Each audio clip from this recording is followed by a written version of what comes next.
All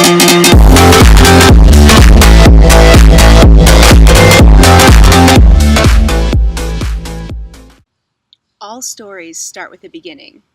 While we might think that our stories begin and end with us, the more that we actually read God's Word, we find out that our story is understood best in light of God's story. And so where does his story begin? Or was there ever a beginning? Since God is eternal and God is timeless, it's hard to say, oh, well, on this date it began, because God is the God of time. He created everything. He is eternally present.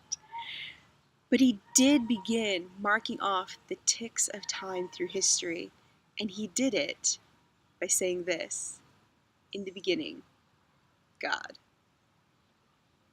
See, there's something really wonderful about knowing that from the very beginning, God had this. He was there. He's the one that brought everything forth and that created. It's all his plan. And the more that we spend time together through this series, I think we're going to see more of God's plan and more of God's character. But we have to go back to the beginning and see that it was in the beginning, God. Not in the beginning there was my problem, or in the beginning my family, or in the beginning there was some issue that I didn't know how to deal with. In the beginning, God created. See, he's a creative God.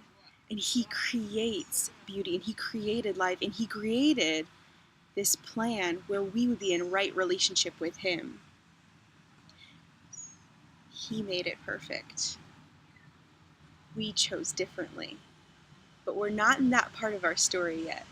Right now we're focusing on his great creation. And so if you look at our first two chapters in this beautiful story that's going to unfold over many weeks, we see that God created and it was good. It was perfect. It was holy. We were in this wonderful, harmonious relationship with God because that's what he designed us for. That's who he is. He wants to be in this relational expression with creation, with humanity, with you and with me. And as we look through chapter 1, we see the beauty of how he unfolds this creation. If you notice, as you're reading through it, there's actual divine order through it. So God didn't just create man and let him hang out floating in the space or ocean for a couple of days. No, there was this beautiful progression of what needed to happen in what place. So in the beginning, God created the heavens and the earth, light, and then land, and then animals, and then man. Because man was going to need animals around him and plants. The animals were going to need plants. The plants were going to need land. The land and the plants were going to need light and sun. He had everything perfectly orchestrated. So we see this overarching view of God creating everything that was beautiful, but then we see it gets a little bit more personal, and God spends more time on the second chapter on, in the beginning, God created man.